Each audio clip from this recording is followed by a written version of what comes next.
Hello friends, how are you? कैसे हैं आप लोग? चलिए आज हम फिर आ गए हैं और 12th का जो हमारी सीरीज़ चल रही है उसके अंदर हम जो प्रिपरेशन मेथड पढ़ रहे हैं, तो उसमें आज हम प्रिपरेशन मेथड में पढ़ने वाले हैं नंबर मेथड सेकंड। जो हमने फर्स्ट पढ़ा था उसमें हमने सारे पढ़े थे एल्कोहल्स के थ्रू। तो आज जो हम पढ़ेंगे सेकंड मेथड में वो हम पढ़ेंगे preparation from alkanes.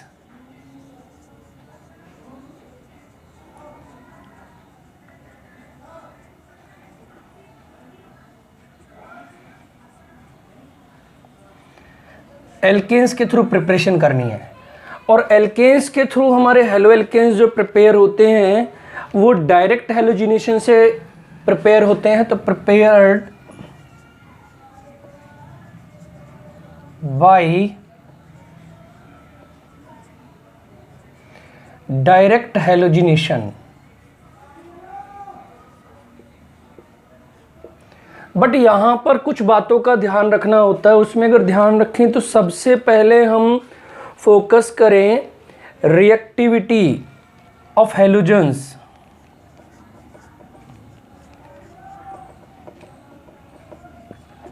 Reactivity order. तो देखो फ्लोरीन जो है वो हाईली रिएक्टिव है, सबसे ज़्यादा रिएक्टिव है, फिर क्लोरीन है, फिर ब्रोमीन है और फिर जो आता है हमारा आयोडीन है। देखिएगा इसका रोल है, इसलिए मैं आपको बता रहा हूँ। इसके बाद में यानी कि फ्लोरीन सबसे ज़्यादा रिएक्टिव है, तो यानी कि फ्लोरीनेशन पॉसिबल नहीं होता। तो फ्लोरीनेशन सबसे पहले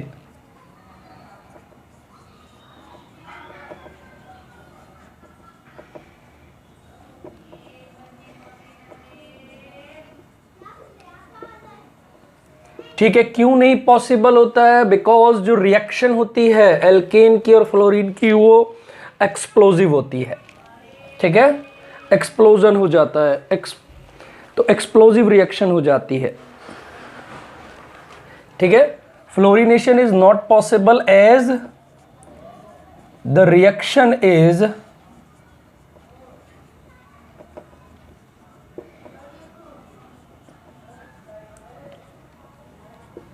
एक्सप्लोजिव होगी। अब सेकेंड थिंग, अब जो क्लोरीनेशन है पॉसिबल है, ब्रोमिनेशन है ये भी पॉसिबल है। क्लोरीनेशन एंड ब्रोमिनेशन दोनों ही पॉसिबल है और दोनों सेम वे में होते हैं। बट आयोडोनेशन जो होता है यानी addition of addition of iodine, it means iodination, ये थोड़ा सा डिफरेंट होता है। उसको भी हम डिस्कस कर रहे हैं आज ही के लेक्चर में अभी। तो सबसे पहले क्लोरीनेशन और ब्रोमिनेशन की बात करें तो ये आपने 11th क्लास में भी पढ़ा है। हम सबसे पहला एग्जाम्पल ले रहे हैं। सपोज करो मीथेन लिया हमने, मीथेन की क्लोरीन से रिएक्शन कराई तो क्लोरीनेशन होगा। और ये क्लोरीनेशन होता है, इस रिएक्शन होती है हमारी 520 से लेकर 670 केल्विन पर, और या फिर HNu लाइट की प्रेजेंस में, सनलाइट की प्रेजेंस में।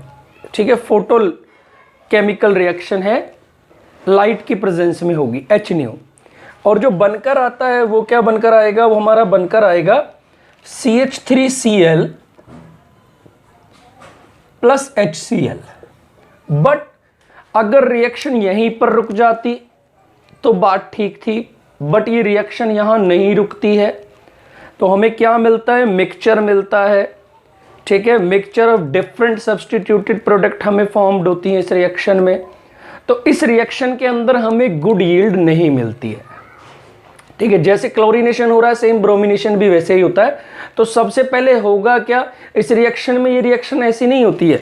रिएक्शन क्या होगी कि CH4 के साथ में जब क्लोरीन की रिएक्शन करा रहे हैं HNu, या फिर जो टेम्परेचर हमने लिखा है उसमें ले ले, तो हमारे पास CH3Cl ये भी बनता है, साथ में बनेगा हमारा CH2Cl2 ये भी बनेगा, साथ में बनेगा हमारा CHCl3 ये भी फॉर्म होगा, और साथ में फॉर्म होगा CCl4 ये भी फॉर्म होगा।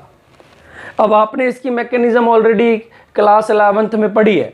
क्लास 11th में इसकी मैकेनिज्म अगर आपने पढ़ी है तो क्या मैकेनिज्म थी इसकी?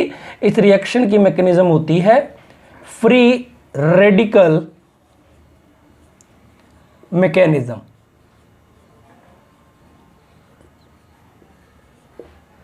ठीक है, फ्री रेडिकल मैकेनिज्म के थ्रू। अब यहां पर हमें जो मेन प्रोडक्ट जो फॉर्म हो रही है, मेन रीजन क्या है कि इस रिएक्शन में हमें गुड यील्ड नहीं मिलती, लो यील्ड मिलती है। लो यील्ड मिलने का रीजन क्या है? लोअर यील्ड मिलने का रीजन है बिकॉज यहां पर क्या होता है, हमारा मिक्सचर ऑफ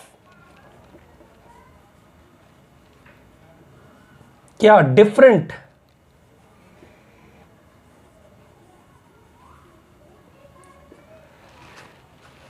सब्स्टिट्यूटेड प्रोडक्ट।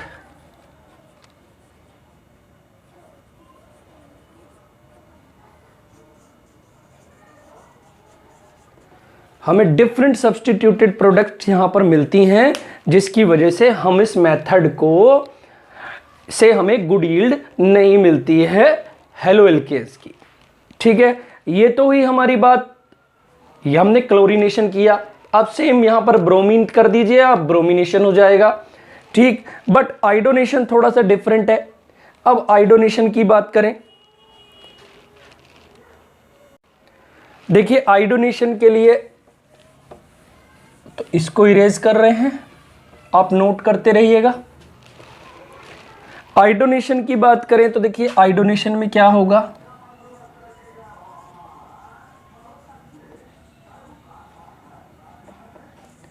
अब आयोडोनेशन जो होता है, अब हम इसी से मीथेन के साथ पहली रिएक्शन लिख रहे हैं CH4 प्लस I2, बट ये रिएक्शन जो है रिवर्सेबल होती है। यहां पर हमारा बनेगा CH3I प्लस HI, ये हमारी प्रोडक्ट फॉर्म होके आती है। अब ये रिएक्शन रिवर्सेबल क्यों है? इसका रीजन है बिकॉज जो इसके अंदर हाइड्रोजन आयोडाइड फॉर्म हुआ है, हाइड्रोजन आयोडाइड,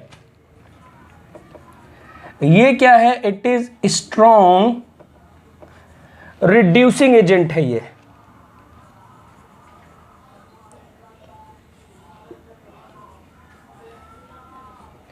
और जब ये स्ट्रॉन्ग रिड्यूसिंग एजेंट है तो क्या करता है कि रिएक्शन को बैकवर्ड डायरेक्शन में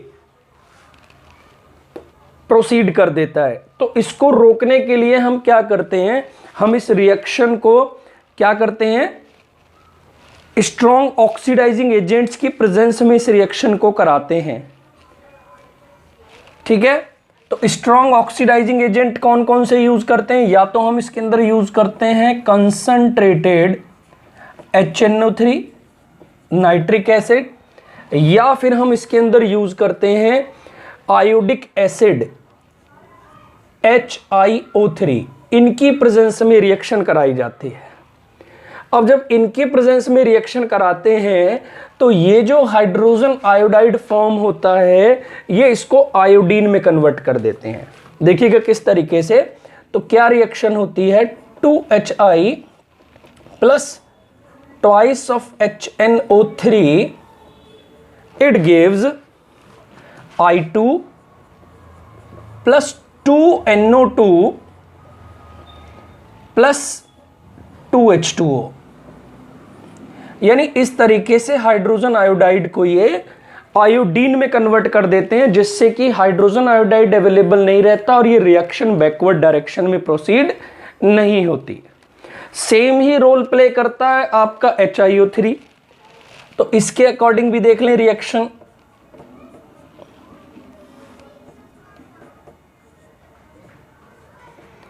it gives 3I2 plus 3H2O। तो इन दोनों ही रिएक्शन में क्या होता है कि ये जो हाइड्रोजन आयोडाइड फॉर्म होता है, ये इसको ऑक्सीडाइजिंग एजेंट आयोडीन में कन्वर्ट कर देते हैं, जिससे कि ये रिएक्शन बैकवर्ड डायरेक्शन में नहीं हो पाती और हमारे पास प्रोडक्ट गुड यील्ड में मिल जाती है। ठीक है, बात समझ आई आपको? तो ये हुआ हमारा, और इसकी मैकेनिज्म जो है, इसकी भी फ्री रेडिकल मैकेनिज्म होगी। तो फ्री रेडिकल मैकेनिज्म ऑलरेडी आपने क्लास 11th में पढ़ी हुई है। ठीक है, ये हुआ हमारा प्रिपरेशन फ्रॉम एल्केन्स।